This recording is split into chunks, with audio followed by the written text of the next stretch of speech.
Hello, and thank you for joining us for Hello, Mayor. I'm City of Las Vegas Mayor Carolyn Goodman. The last few months have been such an emotional roller coaster for everyone across the nation, and most particularly here in Las Vegas. We are no different.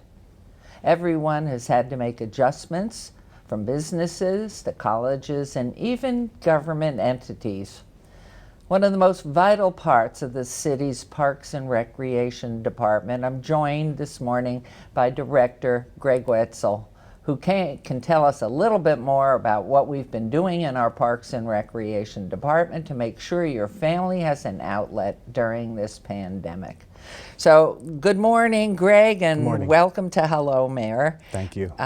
Please share with, first of all, everyone that's watching, your fabulous background, where you were raised, your education, but briefly because we want to get right into the program. Sure. Thank you so much. I'm from not far from where your husband graduated from law school in Lancaster, Pennsylvania is where I was born and raised, but I've been very fortunate. This is my fourth city to be director. So my very first job, Mayor, was custodian at our rec center when I was 12 years old. Oh, I see. So I've worked my way up from cleaning the bathrooms to working out in the parks to now being a director in my fourth city. So it's just a huge honor to be here. I feel so privileged to be working here at the City of Las Vegas. Well, we're so excited. The last city you were at was, where were you coming from? I was in Idaho Falls, Idaho.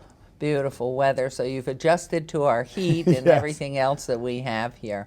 So when you came to town, what was the assessment? And it's been, what, 2 years now? About a year and a half on the job. Okay. As you assessed and look at parks and recreation in the city, what was your general assessment that first 6 months as you were trying to see what needed change or stability? Well, first, the first thing was meeting with staff.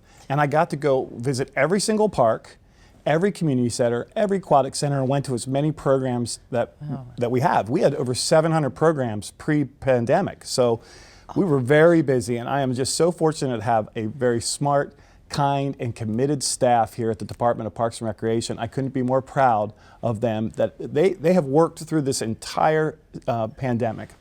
Well, at the time that you came here, and you talk about all the different facilities, how many community centers? We have about 155 square miles of the city. Sure. And so in that, in a population of a little bit under 700,000, do we have an adequate number of parks? What did you see? In Sure, yeah. We're going to be adding our 85th park here really soon. Wow. And in this last year, we built 15 new parks, I believe that. So we have been new ones. Yes, very busy in our parks. Thanks to a bond that you and the council helped pass, we were able to get new parks and renovate parks throughout the entire city. We have 20 centers, aquatic centers, senior centers, active adult centers, community centers. So yeah, we have and it's all over the city.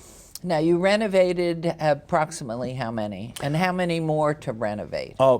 Parks, they're constantly in the queue to be renovated. Some of the parks are 25, 30, 50 years old. So they're, a park like Floyd Lamb is in constant need of renovation. So one of the parks that we're really proud of in the renovation was Woofter Park. And it's the dog park. And we know how much we love our dogs in this city. And that is a beautiful, I think one of the very best dog parks in the entire state. And we have it right here in the city of Las Vegas, Woofter Park. Really great park. And what about, do we have any parks that either have adjoining equestrian trails? And is that in your purview? Is that part of our Parks and Rec? Sure. We actually have multiple in Ward 6. And Floyd Lamb is one of them. We have a lot of people that ride out at Floyd Lamb and the adjoining trails that connect with the BLM property. So yes, equestrian we're seeing more and more demand for that. And we're working closely with multiple groups to bring events here, equestrian events as well. Well, everything, I'm trying to stay pre-pandemic at this point. Sure. So as we look to national parks and outdoor Nevada and the trails that we've built, biking as well, huge, yeah. What's the responsibility of the city to monitor safety there? Our first priority always in our council, mayor's office, is safety first. You Absolutely. Can't have a community, nobody will do business, nobody will come or stay here if we're not safe. So how do you integrate that with our Parks and Rec? Well, I'll tell you, absolutely, we agree that safety is key. We want you to come out to the parks, enjoy them, and have a safe place to go. So we work really closely with our Metro Police Department as well as our DPS. Many people aren't aware that we have 79 restrooms in our park system. Oh my. And so our DPS, our marshals, go and lock all those restrooms every night, and then we open them every morning. And I'm going to talk to you about some things we're doing in smart parks later, but this is a way that we also make sure that we have enforcement out there at all times, people keeping an eye on the parks. But I wanted to add this, that we need the community to also let us know when they see issues out there. And it takes a community to really have a great Parks and Rec system. So if you see graffiti, please call us, tell us. If you see some behavior that doesn't look right, please call us and we're going to address it right away. So anything of major concern in the safety area is 911? Absolutely. Do our park services, as we're talking safety, I know we have to go in, our maintenance, operation and maintenance has to go in and clean those bathrooms on a daily basis after hours, I would guess. But is there, what is the emergency? I mean, we have so many areas that are vulnerable areas. What's the recommendation, and how do they get in touch with the right master for each different park? Sure. Or is there a central number? There's a central number. You can call 229-PLAY, 229-PLAY, 702-229-PLAY. And that will go right to the Parks and Rec department, and we will address your issue right away. And as you know, Mayor, we're very responsive. We like to get to these issues within 24 hours. If we have, of course, a water line break or a sprinkler broken, we're going to get it immediately. We're going to call somebody out to fix that. Now, is that a 24/7 line? Yes, ma'am. So please remember, 702-229-PLAY. This is critical, and for families and individuals who want to use our parks, our pools, our community centers are a little different, but you really need to be responsible for yourself, your families, because we obviously can't have every park monitored all the time with staff and our public safety security. So this is something that tell us, what are the are we equitably placing parks in all of the wards? Certainly many of our watchers do not know what ward is what. We have our biggest growth up in the northwest. We have sustainable and beautiful parks on the west side, but the older communities of the central part of town and the east part of town and the adjacent, what we call the historic west side. Tell us about those parks. How do you pick a site for a new park? Well, I think it's a great question. And first, I serve on the national board of directors for Parks and Recreation, and we have 3 pillars in our field. And one is conservation, the preservation and enhancement of open space. But the other one is health and wellness. Parks are great for our health and our wellness, which we've learned through this pandemic. But then the third pillar is social equity. And we believe that everyone deserves a great park, Mayor, regardless of where you live. So that I'm really proud of this city because our parks are excellent. They really are. They're at the top, and I think we have one of the best park systems in America. And we've done that because we have been equitable. As you know, we were just recognized in the Men's Magazine for diversity, being the #1 city for diversity. Could you repeat that, please? Absolutely. I'm so proud. And everybody, you know, we really are special here. I'll tell you, that's one of the reasons I moved here, because I believe in diversity and equity and inclusion. And these are very, very important to me as director. And you're going to see that as we continue to build out our system. No matter where, north, south, east, or west, you're going to have a great park really close to your home. The goal is to, within 10 minutes of a walk, that you have a great park. And what about, well, we hear always, I know them, but the public doesn't, what is a pop-up park? The pop-up park, yes, that's a program that we started where staff goes out with different equipment and essentially pops up a program for youth to come out and play. You know, you may have heard this term before, but it's called the nature deficit disorder. And when technology and our computers and our phones, now the average child is on technology more than 10 hours a day. And what they're now finding is how detrimental that is to their health and wellness. Without question. And one man by the name of Richard Louv wrote a book called Last Child in the Woods. And it's about this nature deficit disorder, that the kids have so much highly stimulating technology that they're not getting outdoors, they're not experiencing nature. And as a result, we're seeing a lot of issues, diabetes, type 2 diabetes increasing, obesity, which we're all aware of, but also more importantly, mental health, which is something that we know we have to work on. And parks play a critical role, and trails and community centers play a critical role in getting kids off their computers and having social interaction, and also learning what it's like to get connected with nature, which can be right in your backyard. So what's your first suggestion, regardless of the age, is to find the open space or go to a community Absolutely. center? I'm a little biased. That's why we have our Parks and Rec system and our trails. Disconnect and go outside. I guarantee you're going to feel better when you go back home, when you get a break from that technology and all just the stresses of life, especially now. Today is such a stressful time for everyone, and our parks are there for respite, and they're there for some peace, that you can find some peace in our park system. You can find an opportunity to get together with your family and friends in a safe place. Go for a walk. That helps. Do most of our parks that are smaller, I know Bob Baskin and Breer and other parks that we have signage of what you can do for exercising there. Is that something that's available that you can download a suggested before you leave your place, that you can make sure that you're doing something that's really going to be beneficial? You just brought up Bill Breer, and we just put the new National Fitness Court in there. We were the 100th in the country, and that is a program where you can go, and you got to check it out. It is just absolutely awesome.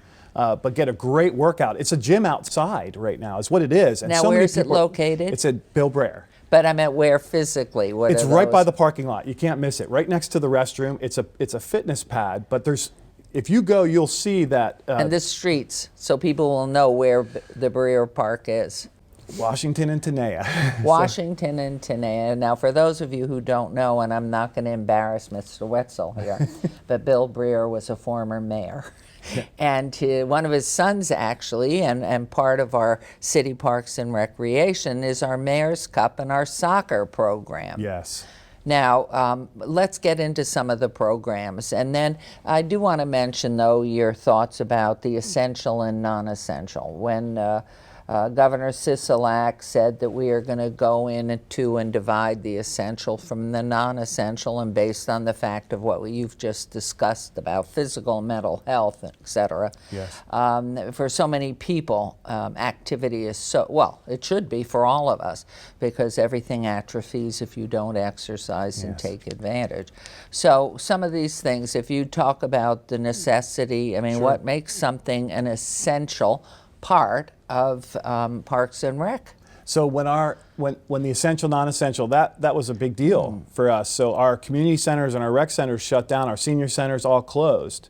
But our parks had seen a major influx of people. So we decided to reassign those staff that were in the community centers and rec centers, and we created a great program. It was called the Healthy Parks Program, where they were reassigned to the parks to help keep them clean during this time of pandemic. So they emptied 5,000 trash cans. They cleaned, I think overall they went around to 1,000 parks. Not that many parks, but that's how many times they cleaned out there. It was just an incredible reassignment, and they worked very hard. I'm so proud of that team who realized that there was an essential purpose here, that we needed to keep our parks and trails clean and open, and that's what we were doing, and I'm really proud of them for that. And it continues to this day. There's a lot of our staff that have not had a break, taken any vacation time since this pandemic, because we are just so busy working to keep our parks and system open. Now, how has an evaluation come to our Parks and Rec department from the governor to allowing, is any community center open? And how about our swimming pools that are full of chlorine and everything that kills you if you're in them? But I can't imagine that we haven't got some. What's open? Well, first we had to do reopening plans. And you would be so proud of your staff, Mayor, because they worked morning, noon, and night on these reopening plans for every facility that we have. And then we were invited to speak nationally and then internationally. So our plans have been shared across the world on how to reopen safely. So you talked about our aquatic centers. Very, very proud of our staff, especially Aaron Radke, who's the supervisor over aquatics, who really jumped through the hoops to make sure that we could open our aquatics facilities on time and make them safe. So while our locker rooms were closed, the pools were open. You could make a reservation, no more than 50 people in the pools. And we had a great season. We had no incidents of COVID at the pools. It was very safe. And the seasonal pools are closed now, but our year-round pools are open except for Pavilion, which is getting a complete renovation on the inside. Oh, and I'm seeing, and you're seeing on our video, some of the shots about our pools. So what does a parent then do, depending on the age group, because I'm sure you have programs age defined, and for seniors, about parents coming? Are they allowed to stay? Are they part of the 50, this mandate for 50? Yes, the parents can stay, and then that's usually what we do is they'll make a call, they'll make sure that we have the space available, and then we had 2-hour time slots so they could come in and come out. Here's the other thing. Now, some of our seasonal pools have closed now because the season's over, but we decided, because we have such this heat wave happening, and this weekend is going to be hot too. Labor Day. Are you open? Our spray parks, we've extended them to be open through the end of September. So all our spray parks throughout the city are going to remain open, and we're really happy about that. And what are the hours of that, please? So they usually open at 9 a.m. and they'll stay open until 5 or 6 p.m. They're all usually on timers. So others are open all the time. You can just hit the button and they'll go on. Now, what are the mandates that must be followed by us and the public? As you see, I am not wearing it because we're 6 feet apart. In fact, we're more than that because this is KCLV, which is perfect. And I got my mask here because once we get up, we're masked. What are the requirements and where generally? When you're out hiking, do I have to smother myself to death? No. What about in the community centers? What on the splash parks? What about what is open in the community centers? Well, right now our community centers are open and repurposed for the Vegas Strong Academy, which is a great program that we stood up here in the last couple of weeks with the Youth Development Social Innovation Department, as well as our Office of Cultural Affairs. And it's a program from 6:30 in the morning till 6 p.m., $20 a day, and you can drop your child off, your student. This is about helping them in this issue with the CCSD, the Clark County School District, has gone completely online. So this is K-8. K through 8. Right. And we have 1,000 seats available. We have 6 community centers and 4, going to be soon, 5 libraries open for this program. And you can go to Vegas Strong Academy on our city website and find out more information on how to register. But I'm really proud of our staff. Again, we've response here to stand up this program. We've had to increase all of our Wi-Fi at all our centers to make sure that we can handle all those computers, but also having our staff be one-on-one with a lot of these students, helping them through their online curriculum. But then this is what the key is, getting them off the computers and into the gym, working on exercise, arts, crafts, so it's a really well-rounded program. Arts and craft as well. And so one question I know that always brings people in, I'm sure we don't need to bring more, and it is open, is food. Do we provide any nourishment in this Strong Start? Thank you for bringing that up, because it is a huge thing that I'm super proud of our staff, because when this pandemic hit, we understood that food security was going to be a major issue. And thanks to multiple partners, Chef for Kids and others that have come forward, we have done many thousands of meals, thousands of pounds delivered to the community at need through all of our community centers. So now with the children coming to the Vegas Strong Academy, we have a partnership with 3 Square and Clark County School District. They're getting fed hot meals, breakfast, lunch, and get to take home dinner. Oh my gosh. See what a great community we have here. And it's a partnership. Everybody working together. Well, but it is, and it's listening, and it's not just having meetings to have meetings. It's getting something done in this situation that we found ourselves in, which is so far beyond control. But I know 3 Square. I mean, there's so many programs out there. And so all of the centers that are open, will then have that service. Yes, How six, about six you centers said, okay. all over the city. This program. Here's something else I wanted you to be aware of, is when the Clark County School District set this, that there was going to be all online, they reached out to the directors of Parks and Recreation in the Valley to see what we could do to help.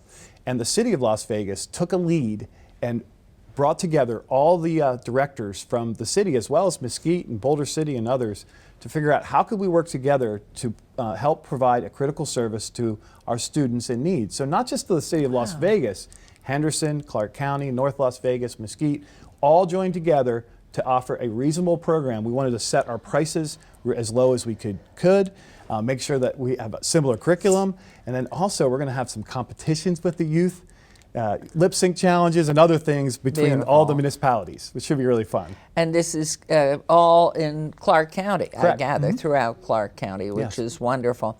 How about scholarship? There's so many young people out there whose parents have been out of jobs, and $20 a day, $100 a week, assuming there is a 5-day program there. Correct. What can we do? How can we help? How can the public help? You know, I always love to celebrate a birthday, an anniversary, or something. And is there scholarship? And can we, the public, I'm not speaking from the city, there are certain things that we're not allowed to do, but we as individuals in the public.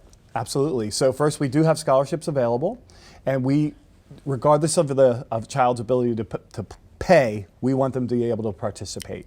So we have various levels, and now who do we call? Where do we send it? I'm big. Just send it in. Don't even, or I'm sure you can do it on your credit card. There must be some way online that you can. It's all set up through that Vegas Strong Academy. There's a form you fill out. So if you qualify for reduced lunch at the school district, you can get all the fees can be waived for this program except for the registration fee. So you have to pay one time $20, but the rest you can get completely waived. So please sign up for the program, regardless of your ability to pay. We're going to make sure we find a scholarship for you. So anybody that's listening, and I think of, you know, it's so tragic, but before the pandemic, we had 15,000 homeless students in the Clark County School District that were identified. That doesn't mean the larger number. Now, since the pandemic, it must be much larger. Yes. And so we have families that live in their cars or probably coupled up with another family trying to find a place to sleep and a place to eat. So how do we, is there just go to the Vegas Strong website there? Yes, or you can go to any center, just walk in, and they'll give you the forms and help you out there as well. Okay, well, this is simply, I mean, it's fascinating to me. So let's talk a little bit about after the pandemic, which I hope is very, very soon. What are you looking at to see with Parks and Rec? You have the best staff. I know you have a program for those who are wheelchair bound. I mean, we have so many challenged communities here, and they love to socialize. They love what you're doing in our different rec centers. And there it is right there. I mean, this is so wonderful because when you've done something, and whether it's a military injury or a car accident or just a general accident or a birth issue, we're all great. We're just different, that's all, and that's good. So what are you doing and where are you doing it and how do they get into it? Sure. Well, first, the Vegas Strong Academy, I think it's very important that we stood up an adaptive program at the Doula Community Center. Which is located where, for those of you who don't know? Las Vegas Boulevard, and it was the Las Vegas Senior Center. And it's been repurposed. It's where the municipal pool is. Wait a minute, you just killed us off. Where'd you put the seniors? There's still going to be senior programming there. We're just calling it more of a multi-generational facility. But that's very diverse. I like that. So there's adaptive program for youth, really 7 to 21 years old for this adaptive program, the same as the Vegas Strong. You can sign up and register for that program. We're the only one doing that type of program in the state. So we encourage you, if you have a child with a disability, to sign them up for this adaptive Vegas Strong Academy. But here's the facts, Mayor, is at one time in our life, we're all going to have a disability. Right. Right? So I think that's important to understand that we need to provide programs regardless of your abilities. And whether it's wheelchair, I got to have a great opportunity to go riding bikes with veterans before the pandemic hit, and they were so incredibly thankful that we're doing these programs for them. So lots of opportunities. Check out our website. You'll see we have... You know, that reminds me of a program that I was involved in, but just as a spectator and a participant, back east, about Walk in My Shoes, I think it was called. But that experience for you, to be with the vets and doing these, or participating in any of these special programs for our diverse community, because certainly they're a very significant part of it. So what did you learn? What did you see differently that you... Wow, so, you know, I like you, had an experience where I had to spend, I was in a program where I spent a day in a wheelchair and had to just absolutely not get out of that wheelchair. And you learned a lot about how what barriers are out there. And it really helps you to be empathetic to those who do have a disability and see that, you know, I started off in therapeutic recreation, so I'm really a big fan of adaptive recreation, and I believe in its benefits for our community, especially for those children and adults who have disabilities. So, okay, we have just a teeny bit of time left, but we'll have you back, of course, more as we get through all of this. Let's get us going forward with AP after pandemic. What would you like to see if you had no concerns about money? What would you like to see? I mean, let's not go way beyond. Well, first, we would love to see just get the playgrounds reopened right now, and as well as our tournaments and having the youth play again. As we talked about at the beginning of this program, it's very important that the kids are able to play. It's great. It's for their mental health as well as their physical health. So if we can open up play again, I think that would be great. Why can't you do that anyway? It's essential. It's essential to the health of the child. Can't we come up with a plan that you could do that and just say, oh my goodness, we're getting out of time. Can you do that? Can we make an appeal to the governor? That's exactly what we're working on now, and something that the other municipalities, I think, will be joining with us is how can we open up play again and make sure that it's safe? And that, to me, is the most important thing. And Commission Chair Kirkpatrick was with us in council yesterday. And I think this, to me, it's almost one of the main priorities, if not the priority after safety, is health. And to get that plan going forward. So how about input from the public to add to the plan? Absolutely. So I'm glad you bring that up. The future is we're working on a master plan for Parks and Recreation. So you're in probably around January is when we'll start, and you'll start to see surveys going out, public meetings, virtual meetings. We want to get input from the community on where they want to see us our Parks and Rec system in 2050. So we're real excited about that plan, and we encourage everyone to get involved and tell us what they like about their park system, their community centers, their programming, what they want to see in the future as well. And I hope you have a category there that is for beyond the plan, for those specialized groups that have special needs, that you can have input, and don't forget to consider this or whatever. So I have to talk to you. I can't get off this without talking about pickleball. Oh my gosh. Because pickleball is just huge. Just last night, I think I got 5 letters of support for expanding pickleball in our community. It's the fastest growing sport in America, and if you don't know what pickleball is... I certainly do. It's sort of a hybrid between tennis and ping pong. And badminton even. Yeah, and badminton too, you're right. And it's so fun, and it's so great for you. And we have multiple pickleball courts, but the demand is huge, so we're actually looking to expand pickleball in the city. So that's definitely a part of our future. Another thing is esports. So that's that's sitting down. Yes. I love the pickleball. It's for older people. It's a smarter way to get your exercise. And thank you, Mayor Pro Tem Stavros Anthony started it in Ward 4 where our seniors are, and it has exploded. The plaza has 16 courts and a competition. I'm out of time. So we're going to take a quick break, and I can't thank you enough, Greg Weitzel. Our local colleges and universities had to make some of the most serious adjustments when it comes to offerings for the fall semester. So when we come back, I'll be joined by CSN wonderful president, Dr. Zaragoza, about how CSN has adjusted.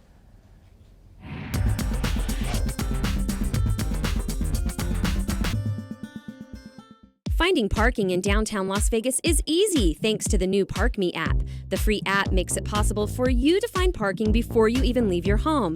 Just download the app directly to your iPhone or Android and let Park Me help park you. You'll find the best spot for the best price and never waste time driving around looking for a parking spot again. So next time you're heading to the downtown area, let Park Me do the work and see how easy parking can be. Coming soon, you'll also be able to pay for parking from your mobile device.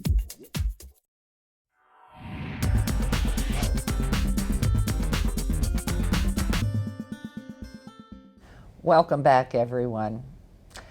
College life looks a lot different for thousands of local students who are virtually attending classes this fall.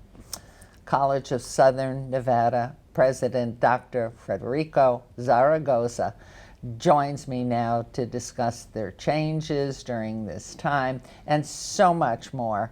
And so I'm so excited. He came to us the very first time right after he'd moved here. So welcome home. We just love you. Mary Goodman. It's been a wonderful experience for me and my family, and I think we've had a wonderful first couple of years at CSN. So thank you for this opportunity to be here with you again. Well, I was so excited because certainly you're an innovator, and that's what we do in Las Vegas, try to, think the outside. And I remember it was shortly after one of the Super Bowls or some horrible play and call by an umpire or a referee, and the umpire of a baseball game, which is all the time terrible call on stripes. And I said, please, can you do something and have a class, just specifically a 2-year class for umpires, referees, to teach them how to make good calls. Mayor, and that's still work in progress for us, as you know. Next time you come in, yes, ma'am. Please. All right, so for all of our wonderful public who've not had a chance to get to know this wonderful man, it's best always to find out who they were in the past. So only good things, but where are you from? What's your background? And then how'd you get to us, please? Very good. It's a long journey. So I was actually born in Mexico City, but I was raised in Laredo, Texas, which is a border town between Mexico and Texas. So my roots are primarily in South Texas. I grew up in Laredo, but I got my education in Wisconsin. Ooh, right to the cold from the heat. I sure did, from the heat to the cold, one extreme to the other. But it was a wonderful experience, and I actually spent 20 years in Wisconsin. I graduated from the same alma mater as our governor, actually, University of Wisconsin-Milwaukee. Do you have juice with the governor? A little bit, we hope. Okay. Therefore, CSN is open as essential. Kidding. Mayor, but it's gonna it was a wonderful experience for me in Wisconsin to be able to be a part of that community for 20 years. I got my education there. My undergraduate degree was in sociology, and so I tend to gravitate to a lot of the social issues with basic social institutions. That's my focus. Mine too, sociology and anthropology. So we have a lot in common there, yes. yes. So my master's degree was in adult and vocational education. Mine also. And then my specialist degree was in industrial education. Oh, mine. And then my doctorate degree was in urban institutions. So I've gravitated basically to this whole area of education, social institutions, and then kind of the workforce. And how does higher education prepare our communities for work, current and future? And so I think that gave me the foundation to basically engage in my professional side of the house, which is, I've worked for the Milwaukee Area Technical College in Wisconsin for many years, and the last 20 years in San Antonio, Texas, as the Vice Chancellor for Economic and Workforce Development for 5 colleges. So a lot of these programs that you saw in South Texas were originated during my tenure, and I had a wonderful, wonderful experience in South Texas as well. And so a lot of that was my foundation for coming to Las Vegas and to Southern Nevada. And obviously, we're building on those experiences and learning more as we're adjusting basically to the challenges and opportunities of Southern Nevada. Well, and so poignant for us to have you here because of your education, your experience. When you came here in College of Southern Nevada, that used to be called the CCNV, what was it, Clark County CCSN? Community College. Clark County Community College, and I think the students really wanted the pride of making it a full-out college. It's a 2-year program or no longer? Actually, Mayor, we're a comprehensive community college, so we offer both the associate's degree and we have actually 7 bachelor's degree programs. So we have various pathways. In addition to that, we also have the lower level programs for individuals that don't even have a high school diploma.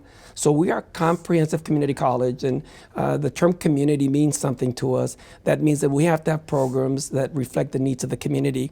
And so we have those pathways from everywhere, wherever you might be out there, we have a program for you, whether it's getting a GED. Many of our students at that level are immigrants that are coming into the region, and citizenship classes, everything you need to get into those pathways. And then we obviously have our Associate of Applied Science degree programs, which are workforce-based, and we have 180 programs. There isn't a program, Mayor, or an occupation that we don't have a program for. And if there is none, then we're developing it if the need is there. And then we're also the segue. We offer the first 2 years of a university degree pathway. So we're college transfer. And we offer our courses at about 1/3 of the cost, so we're very affordable. That's part of our mantra, that's part of our mission. And you are a day and night institution. Absolutely. And we can... In all campuses? And you have 3 campuses? Yes, ma'am. With plans for a 4th?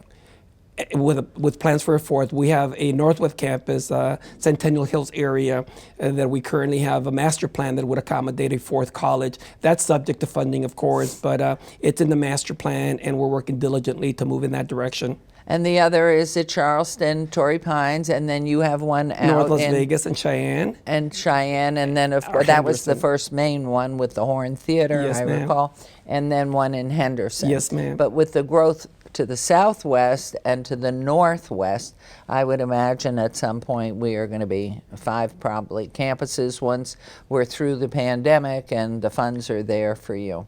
How do you differ, or how do you work with UNLV and Nevada State College? That's a pretty young school too. Yes, ma'am.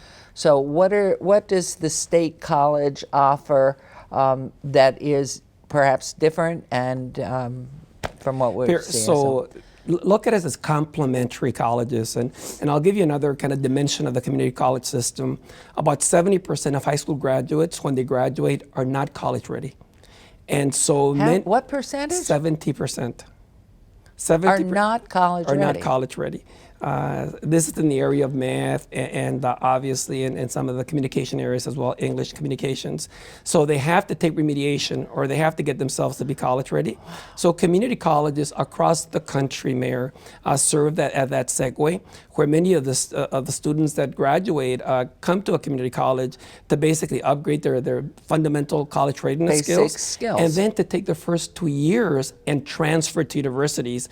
So if you look at we're a major feeder school. In fact, the vast majority of university graduates start at community colleges, and CSN is very part of that legacy. So we coordinate and complement the programs at UNLV and at Nevada State. And in fact, many of our programs are 2+2. Students will come, get their associates, and then transfer and complete the last 2 years at our sister universities. So we work hand in hand. We're not in competition at all. In fact, what you will see often is that our students kind of wear the both tags. You know, they're There's a great sense of pride. Absolutely. Well, one of them happens to be, was it Bryce Harper or Chris Bryant? Yes, Bryce Harper, absolutely. Your baseball program. Yes, Is that sleeping right now in this pandemic, or are you active? All our sports are basically inactive for the fall term. We're hoping that in spring we can reboot all our athletic programs.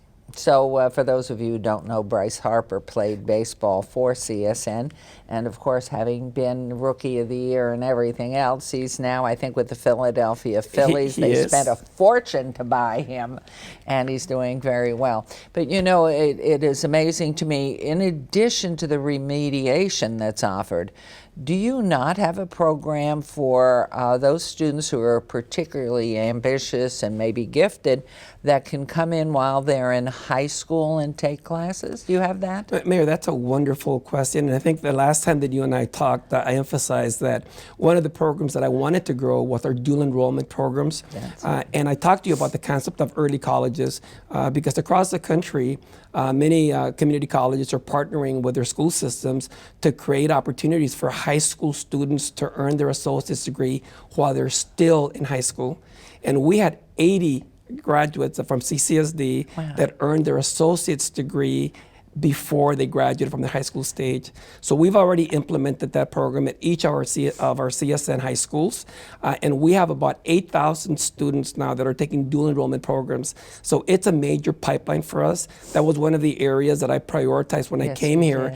And the CSN community has responded amazingly. Our good friend, our superintendent, has been very supportive of CCSD. And because of that, I think that programs can continue to expand, and it's going to create opportunities, I believe, once we align better to our local economy, to even help diversify and kind of create that new generation of world-class technicians that can help diversify the economy in Southern Nevada. Has CSN gone ahead under your leadership then to knowing your workforce development background? Have you expanded that program, and what in particular to get our students ready for getting into the workforce? Mayor, and again, from a workforce and economic development perspective, we're always looking at emerging occupations. And then the other area is kind of skill gaps where we just aren't producing enough graduates. And in Southern Nevada, in the state of Nevada, the health sector and nursing in particular is a huge gap. And so we've actually doubled the number of nurses that we're going to be able to produce because we now have our new health and science facility that'll be coming on board in Henderson next fall. So we'll have the ability to really dent and increase the number of nurses that we're graduating. But we're also diversifying our health occupation programs. Phlebotomy specialists are in high demand, radiology, all of the allied health areas, there's huge gaps. So the idea there for us is these are not new programs. We need to expand the capacity of these programs to meet the current demand and projected demand. The other area that is emerging, obviously, in this community is manufacturing. With Haas coming on board in a couple of years, we need to kind of create new programs in advanced manufacturing, robotics, CNC, advanced manufacturing, mechatronics. These are the programs that Haas is going to be needing skilled technicians in. And so we just got a $2 million grant from the governor and from the state, and we're now in the process of developing programs that align directly to Haas. So here's another example of how a community college is nimble, and we're planning for jobs that don't yet exist but are in the pipeline. And it'll take us a couple of years to generate kind of these world-class technicians, but when we do that, it's going to give us an advantage to grow that sector. Information technology, as you know, cuts across every sector. And from software development to cybersecurity. And again, these are areas that CSN is expanding our program offerings. But Mayor, there's another part to this that's important, and that is that we can't leave a part of our community behind. So the pathway concept is very important, and stackable certificates, so that maybe individuals, and the current pandemic is a perfect example. Many individuals that are displaced and long-term unemployed are going to be looking for retraining opportunities, but they need to get back into the workforce as soon as possible. So we're actually accelerating our programs in these areas to be able to offer the first year, the certification part of it that makes them employable in 6 to 9 months. So I've got 30 programs now that we're creating 6 to 9 month pathways so that some of our displaced and long-term unemployed individuals can connect to jobs as soon as possible through CSN. And we're one of the first community colleges in the country to do this. We just had a webinar with NGA, and we were featured because of the work that we're doing in preparation for post-COVID, which for me is you prepare now. Yes. Well, I mean, you bring on so many questions. First of all, one of the areas that I know we need a great deal of help in providing service, social service workers. Yes. Are you training in that area as well? I mean, I think of this wonderful corridor of hope that we've established, our courtyard, where we need people who have people skills. Yes. that can sit down and really care about what I'm listening. Each person that is caught in this horrible homeless situation, which is growing, of course, because of essential, not essential, no jobs, that somebody's going to listen and help them one-on-one. What do you have in sociology, psychology, that they can get a degree so they can get to work as part of the workforce in those, I call them softer, humane, interactive, not machine-driven where you're just sitting there with your monitor. People interactive where you learn to listen. Mayor, and that's so important in this environment. As you know, the technology is one thing, the online is one thing, but there's a social side to what we do. And we see a lot of issues emerging. As you know, the mental health issue now is becoming more pronounced for community college and higher education students in general. Homelessness, the hunger now, creeps its way into our classrooms every day. So we have to look holistically at the needs of our students, and we're also looking at that holistically in the context of society. As you know, the social justice environment also creates a lot of that stress. So we're beginning to see, and this was a trend that was in place even before COVID, but increases in our social sciences. And that connects obviously to the programs at UNLV and our sister institutions to create the professionals that are needed in the social work and kind of these higher echelon occupations in the social areas. But in addition to that, we're doing a lot of the work at the community level. For example, our community health worker program, which allows our graduates without a bachelor's degree, but with an associate's, to be able to help individuals maneuver through all this complex bureaucracy. Also, our community health workers are out there. And I'll give you an example. We're working on a program now in partnership with Workforce Connections on the promotoras, which is community health workers that can work in bilingual environments. And also they're bicultural. Critical. Yes, because we know the high need there, but we also know that in the Latino culture, there's a lot of suspicion about the health system, and so you not only need interpreters, you need individuals that understand the culture, the system, and that connects those dots. And community colleges, that's what we do. We're on the applied side of this. We're not a lot of theory, although that's a foundation for what we do, but we're also out there doing it on a day-to-day basis, and we'll continue to partner with our universities to produce the professionals, but we're also going to partner with the community to make sure that our students are out there on a daily basis, helping the community get better and have a wellness component to everything we do. Well, and I know the marriage with the city, I think of all the programs and our phenomenal staff that could do programs and provide on-site, on-the-job training to be a component of it. Just so invaluable. And we need people, but we need the good people, the right people that really are part of a program, that have a strong curriculum and a purposeful work time on the job learning from an experienced, quality superior that can help guide them and sit with them while they listen to a person and how you have to do it on an individual basis. I just know how very, very busy, and there's just, I don't know how you sleep because I know how enthusiastic you are about what you do. And so I can imagine that you're just awake after you go to bed for 2 hours and you think, oh my gosh, what if we did this? What if we try that? And to me, that's the excitement. I think of what's happened in curriculum development. I'm shocked by the numbers of those who need remediation after high school. And I know starting about 40 years ago, as the town started to really expand, it was obvious because of the type of industry we're in that it was amazing to me, and I went to the superintendent of schools back 42 years ago and said, we're bilingual here in Southern Nevada. Learning is always best, you start it immediately. We need Spanish as a second language. And we need that starting in kindergarten, because anybody who's bilingual rather than single lingual would get the job before me. I don't care if you're a butcher or you're a bank teller or you're a nurse. Better to have that capacity. And really and truly, IT, the internet programming and everything, it's a whole nother language.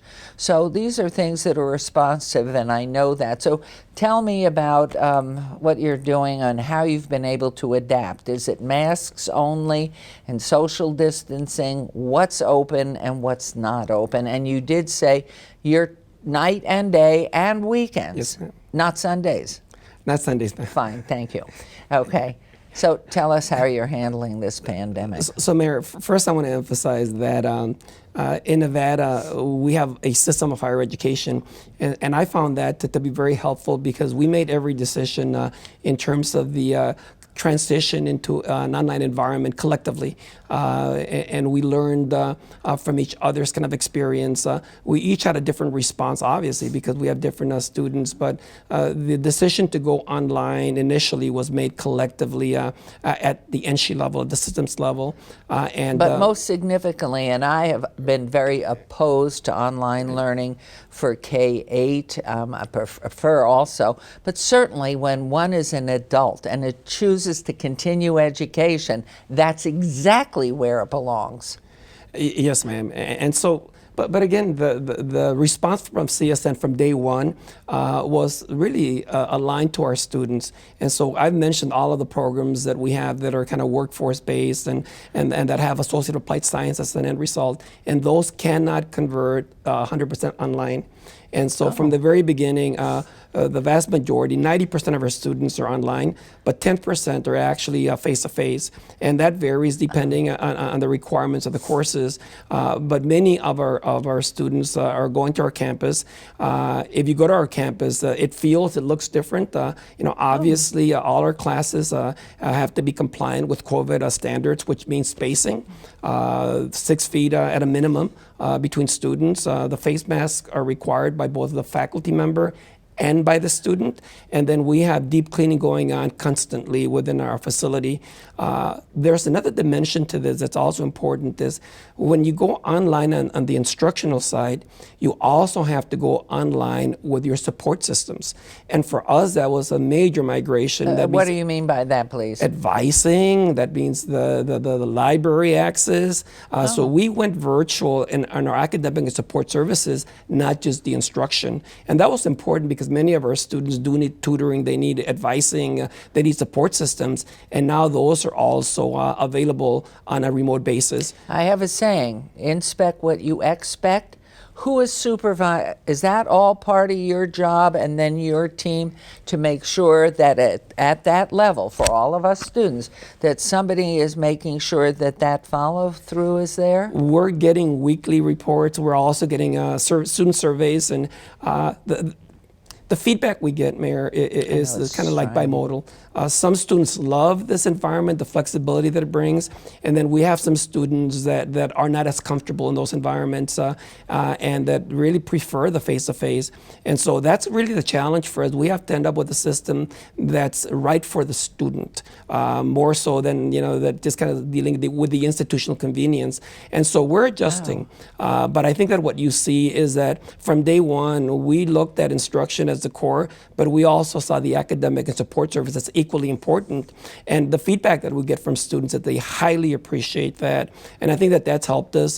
The other element of the feedback that we're getting from students, obviously, is that they're staying the course. We didn't see a huge dropout in terms of number of students that discontinued their studies. So again, the data is still coming in. It's relatively new, but we know that there are areas where we need to improve across the board. And for us, that's really addressing the needs of those students that do not prefer and may not be in an environment that works for them when you're totally online. Well, and to me, having been in education for so many years, but obviously in this job now, to me, those people that are on the ground working the work are the ones that need to be able to suggest to you, and sometimes the suggestions are, thank you very much, but many times and most of the times, those are the people that give you the idea, how can we improve? So with everything that everybody has to do per hour in this job for the student who's online but needs this sort of counseling community, how do you handle that?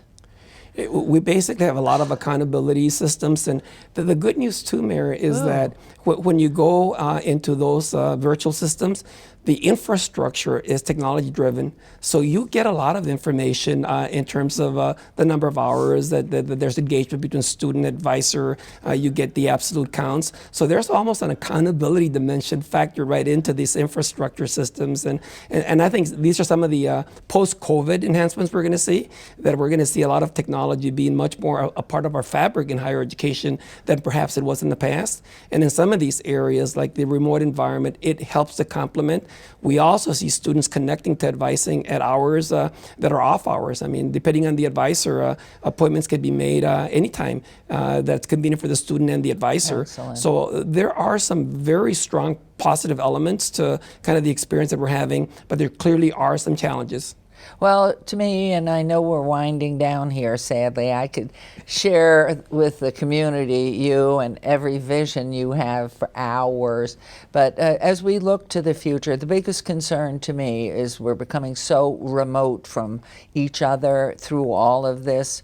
And so as we go with more online and more virtual, there's going to be more and more sociological distancing and problems.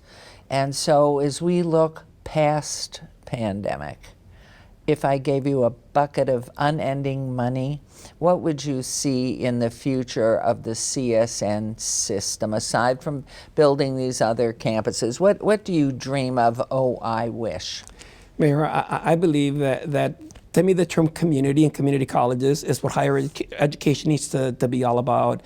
And that is that when we're looking at the student, we also need to understand that there's a lot of community resources that we can bring to our campuses, more of an integrated model, so that higher education isn't operating a vacuum, that we have our partners on site. And in fact, I mentioned workforce connections because we bring workforce connections to help our students with the job search activity, but we also bring in a food pantry. We bring other partners that help with the mental health and other areas.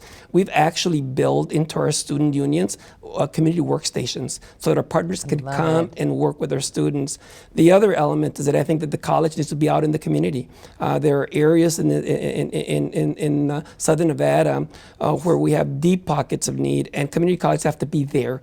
So we're trying to create bridges. We're taking our programs out to areas of high need. We're working with Councilman Greer, as you know, in our Ward 5 training efforts, where we're actually going to be offering skilled training in the community setting. So I think much more of an integrated model. At the end of the day, I think for us in the community college sector, we have to reinvent ourselves, and we need to, again, go back to our roots. Community colleges were created to be nimble, but we were created to be a product of our communities. And reconnecting, to me, is exciting, especially when we're looking at this kind of post-COVID environment and the changes that we see in the economy. Southern Nevada will be diversifying, and I think that CSN is going to be a major engine that'll allow that to happen. You're a beautiful man with wonderful vision and tenacity, and oh my gosh, we ran out of time. I can't stand this. We need 2 hours instead of 1. Thank you so much for being here, and thank you for watching at home. We know we'll see you next time for another episode of Hello, Mayor. Have a great day, stay safe, and abide by all the things that we're supposed to be doing. Thanks.